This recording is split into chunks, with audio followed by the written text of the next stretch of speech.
Merci Rita de nous avoir lu ce passage pour nous ce matin. Avant cela, je vous invite à reprier ensemble. Prions.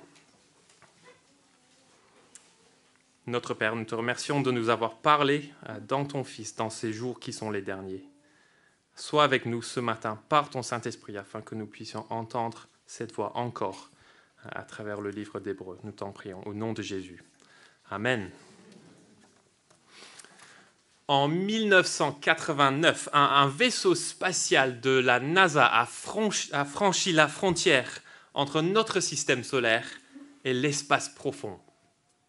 Sa mission consistait à effectuer des relevés atmosphériques d'autres planètes. Juste avant que le vaisseau spatial ne quitte notre système solaire, Carl Sagan, le célèbre astronome et scientifique, coordinateur de la mission, il a demandé au vaisseau de prendre une dernière photo. L'image n'aurait aucune valeur scientifique. Elle mesurait 0,12 pixels et c'était un léger point de lumière bleue sur une énorme toile de fond noir. Vous savez ce que c'est ? C'était une petite photo de la planète Terre. Et Carl Sagan, il a fait référence à cette photo un peu plus tard comme étant le point bleu pâle. Et il a déclaré ceci par rapport à cette photo. Je vais vous lire une petite citation. Il a dit « Regardez ce point. C'est ici. C'est notre foyer. C'est nous. Dessus se trouvent tous ceux que vous aimez, tous ceux que vous connaissez, tous ceux dont vous n'avez jamais entendu parler, tous les êtres humains qui aient jamais vécu, la somme de nos joies et de nos souffrances, des milliers de religions, d'idéologies et de doctrines économiques remplies de certitudes. Tous les chasseurs et cueilleurs, tous les héros, tous les lâches, tous les créateurs et destructeurs de civilisations, tous les rois et paysans, tous les jeunes couples d'amoureux, tous les pères, mères, enfants remplis d'espoir, inventeurs et explorateurs, tous les moralisateurs, tous les politiciens corrompus, toutes les superstars, tous les guides suprêmes, tous les saints et pécheurs de l'histoire de notre espèce ont vécu ici, sur ce grain de poussière suspendu dans un rayon de soleil. La Terre est une scène minuscule dans l'immense arène cosmique. Fin de citation. Alors cette photo a soulevé de grandes questions pour Carl Sagan. Elle le fait pour nous aussi. Notre existence sur ce point bleu pâle a-t-elle un sens ? Quel est le but de ce monde ? Où va la vie ? J'aime bien cette autre citation de l'écrivain britannique Terry Pratchett qui dit ceci dans l'un de ses romans. J'ai mis la citation sur vos feuilles. « Si vous ne savez pas d'où vous venez, alors vous ne savez pas où vous êtes. Et si vous ne savez pas où vous êtes, alors vous ne savez pas où vous allez. Et si vous ne savez pas où vous allez, vous faites probablement fausse route. » Où va votre vie ? Est-ce que vous avez une réponse solide à cette question ? Pour certaines personnes, je sais que c'est une question passionnante. On aime bien penser à une vie de famille heureuse, à profiter de la retraite avec les petits-enfants, etc., etc. Pour d'autres, c'est une question qui évoque la peur, la dépression, le chômage, la crise de la quarantaine, la peur de mourir. « Ma vie ne va nulle part », disent les gens. Et nous vivons dans une culture qui n'a pas de bonne réponse à la question de savoir où va la vie. On nous dit que l'humanité a évolué à partir d'une forme de vie primitive collée à un rocher interstellaire. Nous sommes venus de nulle part et nous ne nous dirigeons vers nulle part. On nous dit que l'humanité n'a pas de but. Oui, bien sûr, très peu de gens vivent comme si c'était vraiment le cas, mais ils ont néanmoins ces croyances. D'autres cultures optent pour des raisons pour des réponses plus ouvertement religieuses à la question de l'avenir de l'humanité. Elles parlent de karma, d'au-delà, ou même de paradis. Un endroit où nous sommes assis sur des nuages, nous jouons de la harpe. Mais ce qui est triste, c'est que même pour ces personnes-là, une vie après la mort, ils ne sont pas sûrs d'y arriver. Et n'est-ce pas vrai que même les chrétiens qui savent qu'un avenir les attend n'ont parfois aucune idée de ce que ce sera, cet avenir ? Nous parlons de ciel, de gloire, de royaume de Dieu.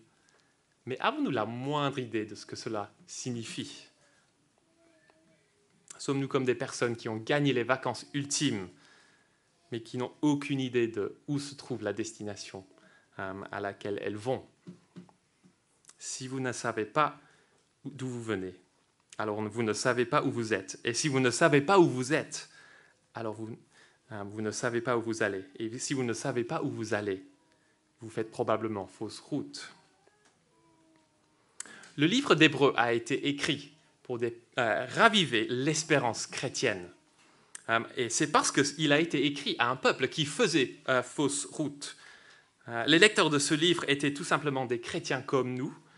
Ce sont des gens comme nous qui ont été sauvés par Dieu, mais qui ne sont pas encore arrivés à leur destination finale. Et pour l'instant, ils traversent le désert de ce monde, plein de dangers et de tentations. Et donc pour ces chrétiens vivant au 1er siècle, la vie se révélait trop dure.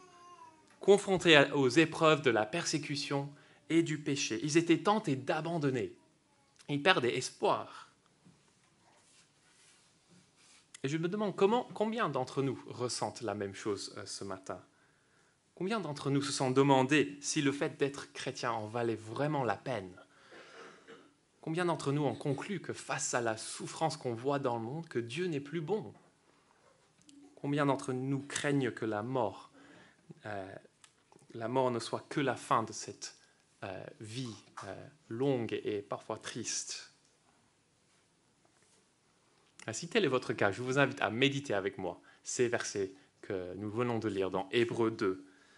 Parce que Hébreux 2 démontre que Dieu a préparé un avenir si merveilleux, si glorieux, qu'il fera chanter votre cœur.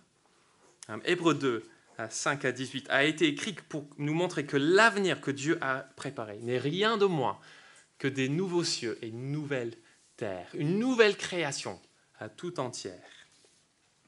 Et donc l'auteur, il appelle cette nouvelle création, au verset 5 de notre passage, le monde à venir. Et il nous explique que c'est par la mort de Jésus-Christ que le chemin est ouvert pour que nous puissions y aller. Si nous croyons en Jésus-Christ, c'est vers là que la vie se dirige. Alors, je vous propose de regarder ce passage en posant les 3 questions que notre auteur, que je viens de citer, aimerait que nous posions. Voici nos 3 points, nos 3 questions. D'où venons-nous? Où sommes-nous maintenant? Et où allons-nous? Première question, d'où venons-nous? Réponse, l'humanité a été créée pour diriger la création. L'humanité a été créée pour diriger la création. Hébreux 2 défend l'idée qu'il existe un monde à venir, que la vie ne se limite pas à ce que nous voyons maintenant. Et l'auteur, il défend son point de vue en nous faisant remonter dans le temps. Il affirme que l'on ne peut pas comprendre le monde à venir sans comprendre celui-ci.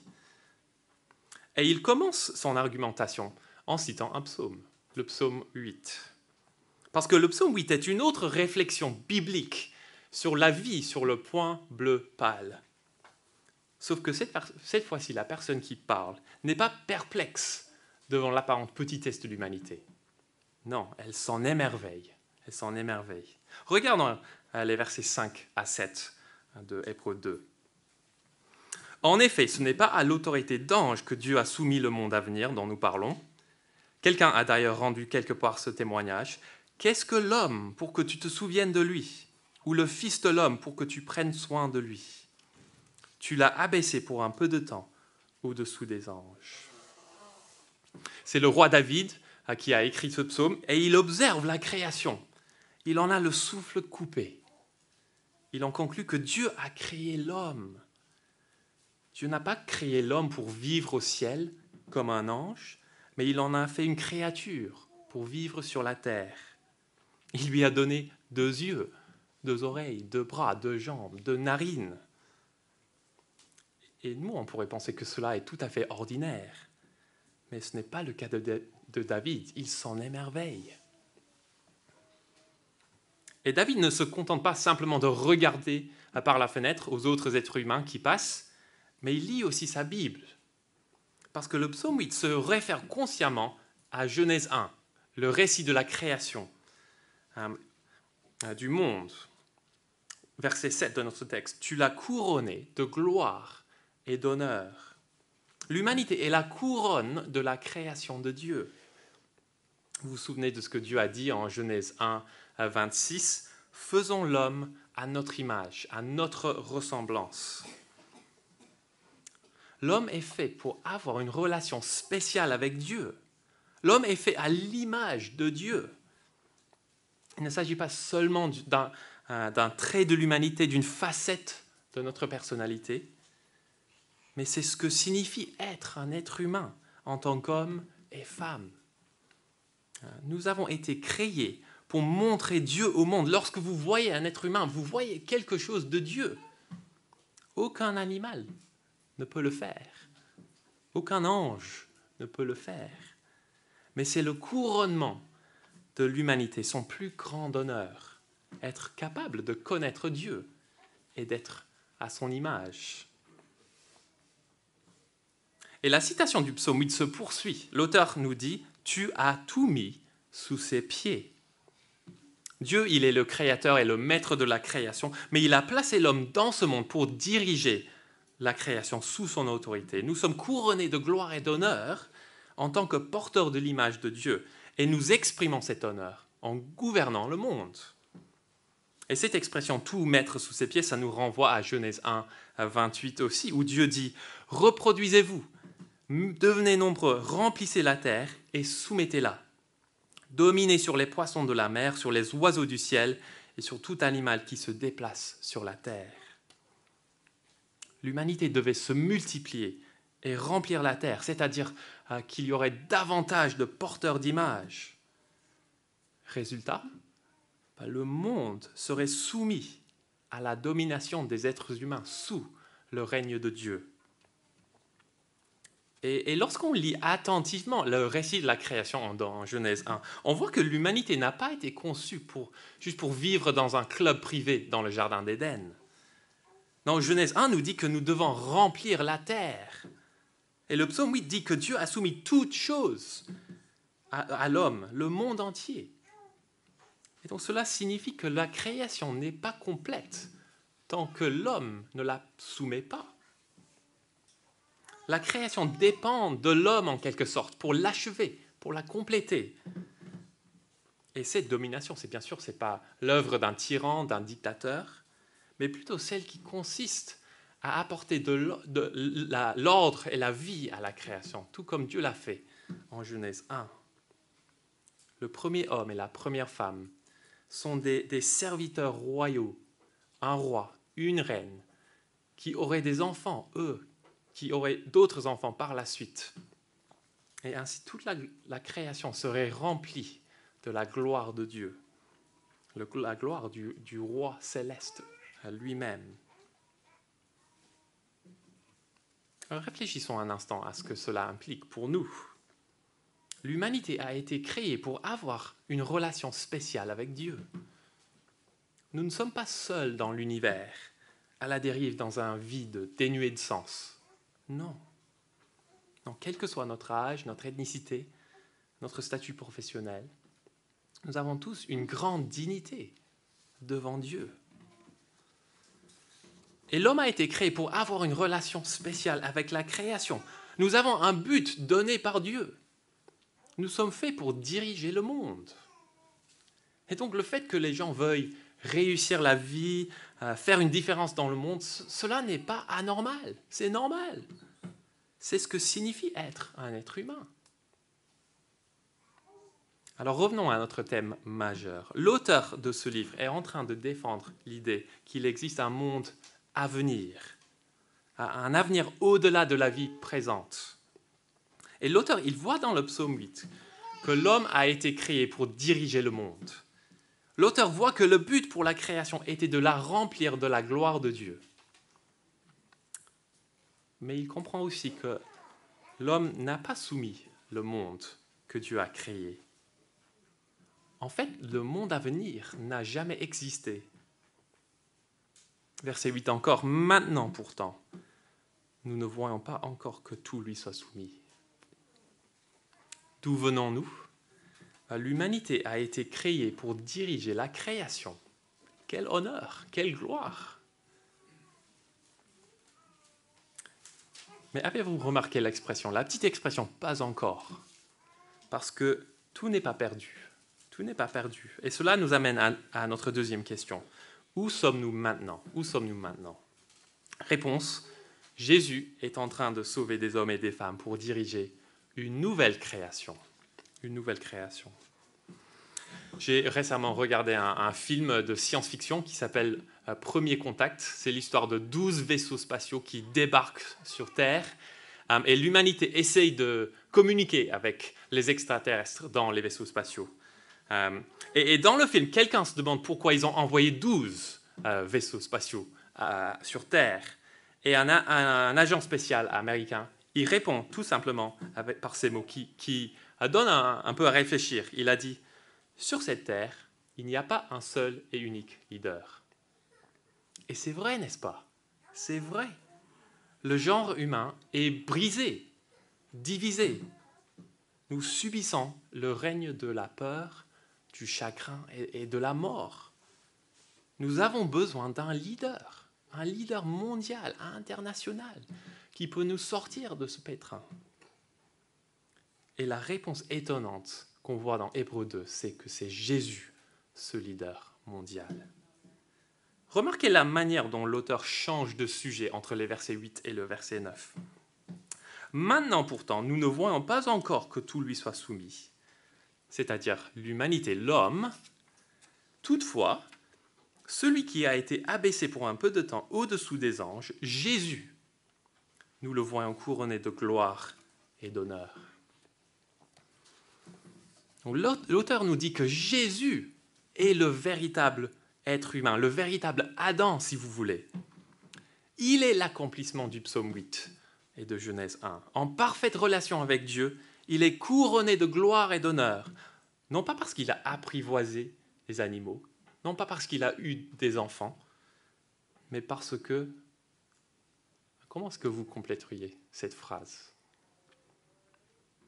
Verset 9, nous le voyons couronné de gloire et d'honneur à cause de la mort qu'il a soufferte. Ainsi, par la grâce de Dieu, il a connu la mort pour tout être humain. Cela semble étrange, n'est-ce pas ? Jésus dirige la création en mourant. En fait, la mort de Jésus n'est pas contraire au projet de Dieu pour sa création que l'on voit dans Genèse 1, à savoir la multiplication de l'humanité et le remplissage de la terre. En fait, sa mort est l'accomplissement de ce projet. Verset 10. En effet, celui pour qui et par qui toute chose existe voulait conduire à la gloire beaucoup de fils. Il lui convenait donc de qualifier parfaitement par des souffrances l'auteur de leur salut. Ce serait facile de sauter ce verset sans faire trop attention à ce qu'il dit. On voit que Dieu, celui par qui et pour qui et par qui toute chose existe, voulait conduire à la gloire beaucoup de fils. Lorsqu'on a étudié Hébreux 1 en groupe de quartier, on a vu que Jésus est le Fils qui a été conduit à travers la mort et dans la gloire. Il règne éternellement en tant que roi de l'univers. Donc Hébreux 1, c'est une célébration du Fils par excellence qui est entré dans la gloire. Et nous lisons maintenant que de nombreux fils sont conduits à la gloire par le Fils unique au verset 10. Et quelle est cette gloire ? Quelle est cette gloire ? Je pense qu'il s'agit certainement de la gloire qu'on a vue au psaume 8, la gloire de l'humanité en relation avec Dieu et la création. C'est la gloire pour laquelle Dieu nous a créés, la gloire du monde qui n'a jamais existé. Par sa mort, Jésus sauve des hommes et des femmes pour régner sur une nouvelle création. Bibliquement parlant, nouvelle humanité égale nouvelle création. Mais on se demande pourquoi Jésus devait-il mourir pour nous conduire à la gloire ? Et ce qu'on va faire maintenant, on va parcourir les versets 10 à 18 très rapidement pour voir 3 constats à titre de réponse. Pourquoi Jésus devait-il mourir ? Et la première chose qu'on voit, c'est qu'en tant que véritable être humain, Jésus est le pionnier de notre salut. Verset 10, l'auteur décrit Jésus comme l'auteur de leur salut. Et ce mot auteur pourrait être traduit par pionnier. Si vous ne savez pas ce que c'est un pionnier, je vous invite à imaginer un homme iranien, par exemple. On va l'appeler Ramin. Et Ramin, il habite en Iran, il vit une vie difficile. Mais un jour, il décide de quitter son pays natal, ainsi que ses frères et sœurs, pour se rendre en Belgique. Il dépense presque tout son argent pour des tickets de bus afin de traverser la Turquie. Il passe à 2 doigts de se noyer au bord d'un canot pneumatique lorsqu'il traverse la mer entre la Grèce et l'Italie. Mais après un voyage ardu, il arrive enfin en Belgique. Il arrive à trouver un bon travail dans une société informatique. Il commence une nouvelle vie. Il travaille dur, il commence à gagner de l'argent. Mais sa famille lui manque. Mais après plusieurs mois, il a enfin gagné assez d'argent pour acheter des billets d'avion pour que tous ses frères et sœurs puissent le rejoindre à Bruxelles. Et ce qu'il fait, toute sa famille vient en Belgique. Ramin a tracé le chemin pour que ses frères et sœurs puissent le suivre. Ramin était un pionnier. Donc voilà juste une petite illustration de ce que Jésus a fait pour nous. Jésus est le pionnier qui accomplit le salut pour ses frères et sœurs, les fils et les filles de Dieu. Nous, les êtres humains, nous sommes face à une situation terrible, la mort. Mais en devenant un être humain comme nous, Jésus, il incarne la totalité de l'expérience humaine, y compris la mort. Mais pour la première fois dans l'histoire, il traverse la mort et entre dans la gloire de la résurrection, un endroit où aucun être humain n'est allé auparavant. Jésus est notre frère aîné qui peut nous conduire, nous aussi, à travers la mort et dans la gloire. Et c'est pour ça qu'il dit au verset 11, « C'est pourquoi il n'a pas honte de les appeler ses frères. » Deuxième petit constat, en tant que véritable être humain, Jésus meurt pour nous délivrer de la peur de la mort. Verset 14. Puisque ses enfants ont en commun la condition humaine, lui-même l'a partagée aussi, de façon similaire. Ainsi, par sa mort, il a pu rendre impuissant celui qui exerçait le pouvoir de la mort, c'est-à-dire le diable, et libérer tous ceux que la peur de la mort retenait la vie durant dans l'esclavage. Vous savez que dans la Bible, la mort n'est pas seulement un problème biologique, mais c'est aussi un problème théologique. Dieu a maudit ce monde dans sa colère, ce qui veut dire que les choses ne fonctionnent plus comme elles le devraient. La mort est le grand ennemi de l'humanité, qu'elle survienne par la guerre, la Covid, le suicide. La mort empêche le monde que Dieu a voulu de voir le jour.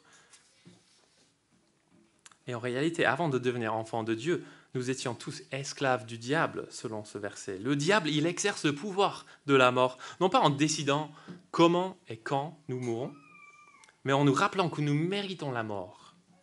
Le diable est le grand accusateur. Mais lorsque Jésus meurt, lorsqu'il meurt sur la croix en tant qu'être humain, il rend impuissant celui qui a le pouvoir de la mort, verset 15, et il nous libère. Et comment fait-il cela ? Troisième constat, en tant que véritable être humain, Jésus accomplit la propitiation des péchés. Parce que la mort est un problème théologique à cause de notre péché. Dieu a dit que si Adam et Ève mangeaient du fruit, ils mourraient certainement. Et c'est ce qui s'est passé. Chaque être humain est un rebelle contre Dieu, contre sa parole, et mérite la mort. Mais regardons les versets 17 et 18. Par conséquent, il devait devenir semblable en tout à ses frères, afin d'être un grand prêtre rempli de compassion et fidèle dans le service de Dieu, pour faire l'expiation ou la propitiation des péchés du peuple. Est-ce que vous voyez la belle logique de ce chapitre ? Jésus est le véritable Adam, le véritable être humain qui ne pêche jamais. Jésus est un être humain comme nous, mais sans péché. Et il vit une vie humaine parfaite. Il meurt comme un être humain à la croix, une mort brutale en tant que notre substitut. Et ainsi, il prend sur lui toute la colère de Dieu que nous méritons, afin que la mort n'ait plus le dernier mot. Et donc, grâce à la mort du Christ, notre destin n'est plus dans la poussière, mais dans la gloire. La gloire de la résurrection que nous avons célébrée la semaine dernière. La gloire du monde à venir, la nouvelle création. Le monde à venir qui existe maintenant grâce à Jésus. Et lorsque nous y réfléchissons, c'est extraordinaire, n'est-ce pas? Verset 5 le dit. En effet, ce n'est pas à l'autorité d'ange que Dieu a soumis le monde à venir dont nous parlons. Le plan de Dieu pour créer le monde, ce n'était pas que les anges le dirigent.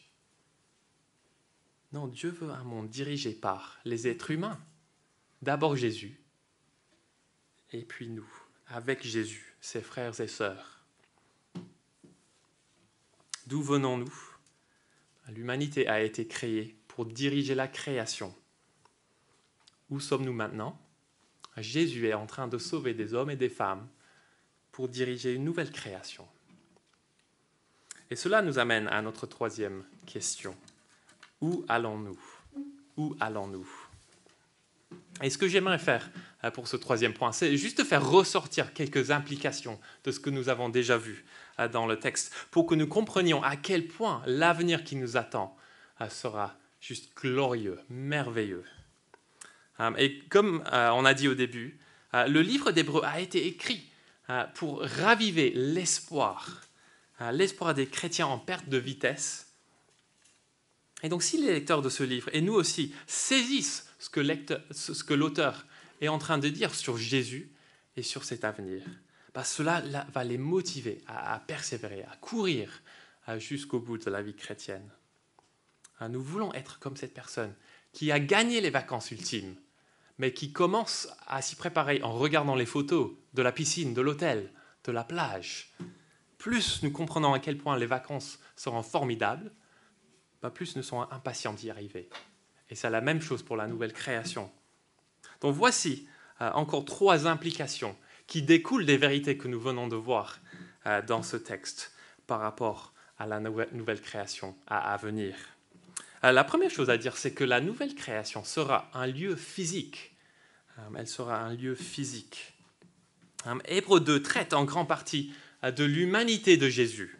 Ça, c'est le thème majeur de ce chapitre. Jésus est le véritable Adam, Dieu qui s'est fait homme pour nous sauver. Et grâce au Nouveau Testament, nous avons pensé à ça la semaine dernière, nous savons que lorsque Jésus est monté au ciel, il ne s'est pas débarrassé de son corps humain. Non, Jésus est éternellement un être humain physique. Il reste un être humain. Et cela implique donc que le monde à venir, dont Jésus est le roi, doit être physique aussi. Les corps humains sont faits pour vivre dans des lieux physiques. Et cela implique aussi qu'il doit y avoir une certaine continuité entre ce monde-ci et le suivant. Je vous suggère qu'il est légitime d'imaginer que la nouvelle création contiendra beaucoup de choses que nous apprécions ici-bas.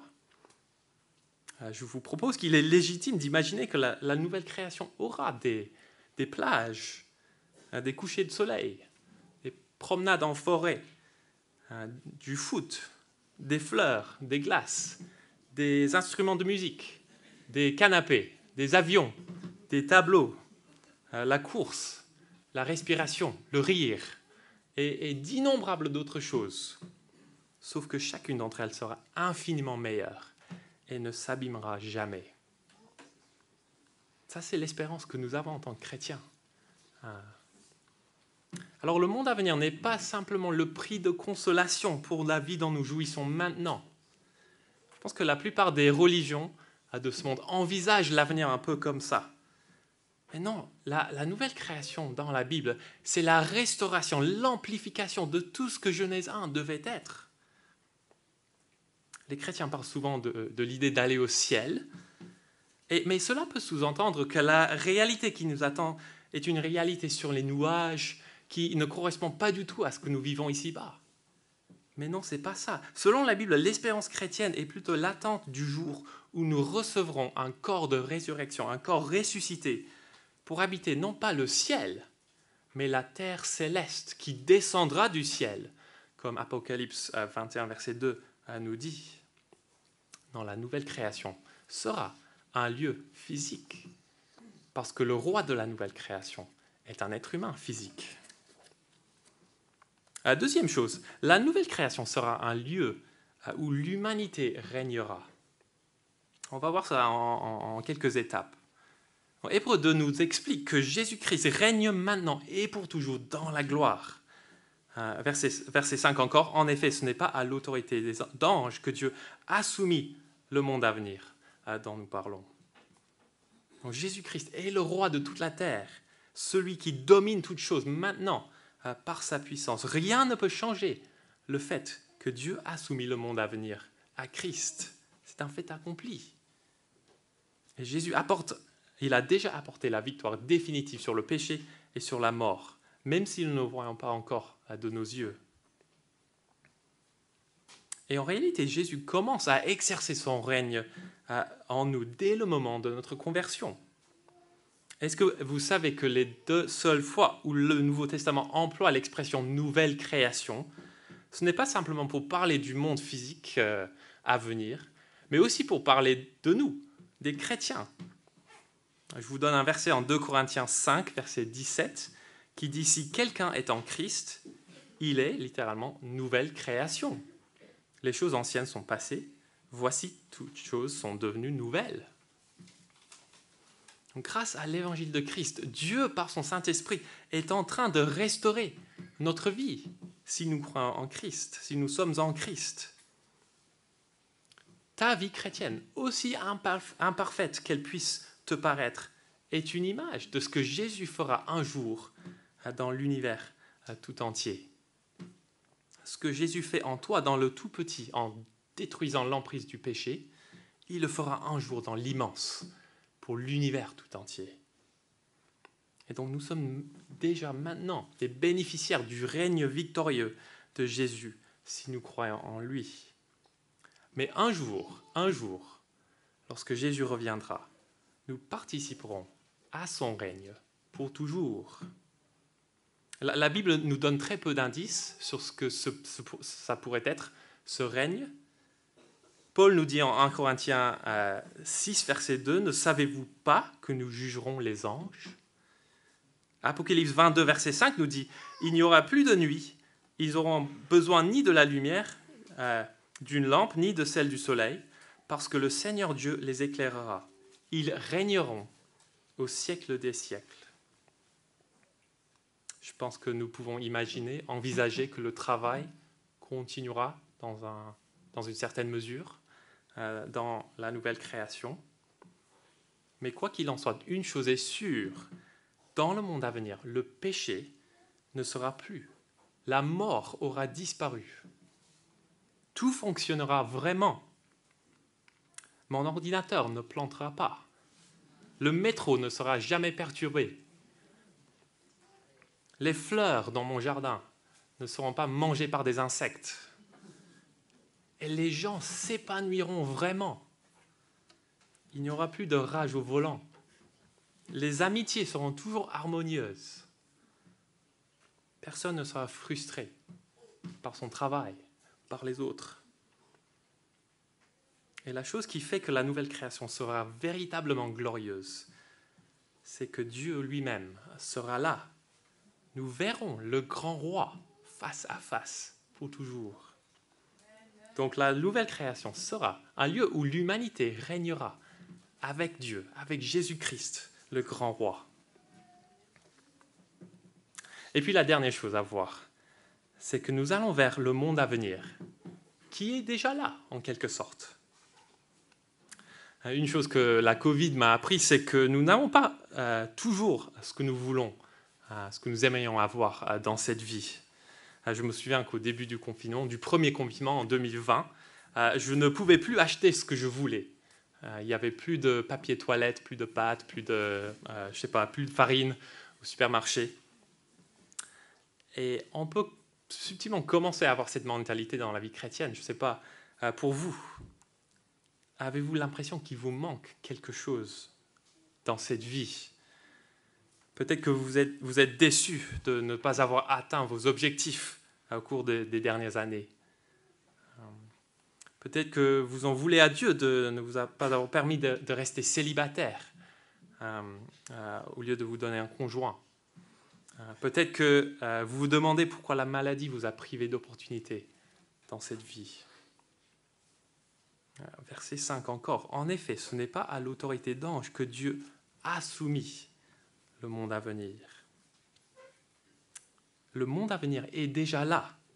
Aujourd'hui, en ce moment même, le 16 avril 2023, Dieu a soumis au passé le monde à venir. Rien ne peut enlever Jésus de son trône. Implication, rien ne peut nous empêcher, vous et moi, de rejoindre Jésus dans le monde à venir, lorsque nous mourrons, lorsque Jésus reviendra.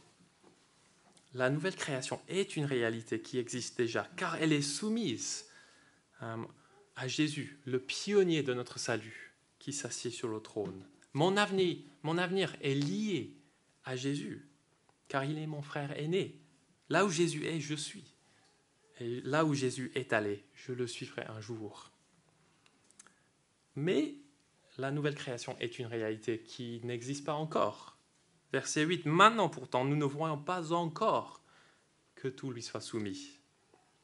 Je vis encore dans un monde déchu. Je suis fatigué. Je suis déçu. Je suis triste. Je suis découragé. Alors, les théologiens parlent de la nouvelle création en termes du déjà et du pas encore. Ce langage, ça vient du verset 8. Maintenant, déjà, nous ne voyons pas encore que tout lui soit soumis. Donc l'espérance chrétienne, c'est un peu comme deux lignes parallèles qui se rejoignent à l'horizon. Et le chrétien attend le jour où le déjà, le pas encore, devient le déjà, où la foi devient la vue. Ça, c'est notre espérance. Donc je ne sais pas comment la vie se passe pour vous sous le point bleu pâle aujourd'hui. J'imagine que la plupart d'entre nous souffrent pour une raison ou une autre. La maladie, la dépression, les tensions familiales, l'ennui au travail, le stress. Et donc pour terminer, j'aimerais juste attirer votre attention sur le verset 1 du chapitre 3, qui prépare la suite de ce livre.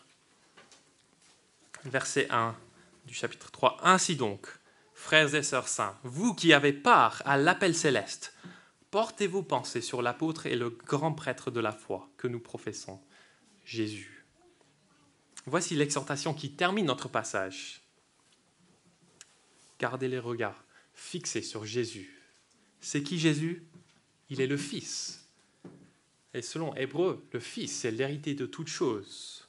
Le Fils est le propriétaire légitime de chaque galaxie, de chaque planète, de chaque être humain, de chaque particule d'air que vous respirez. Ils lui reviennent tous de droit. Mais ce Fils est devenu un être humain pour conduire beaucoup de fils à la gloire. Et donc, dans un sens, tout ce qui revient de droit à Jésus est aussi de droit à nous. Si vous appartenez à Christ aujourd'hui, la nouvelle création est à vous, maintenant et pour toujours. Le Fils s'est déjà assis sur le trône. Vous n'avez pas besoin de tout avoir dans cette vie. Vous pouvez avoir l'impression d'avoir très peu dans cette vie, mais si vous avez le Fils, vous avez tout. Vous avez tout. Et ce Fils, Jésus, il nous parle, il nous adresse de par cet appel céleste à le suivre jusqu'au jour où nous entrerons dans la nouvelle création, dans un monde à venir où nous connaîtrons une joie inégalée et sans fin avec lui. Je vous invite à prier.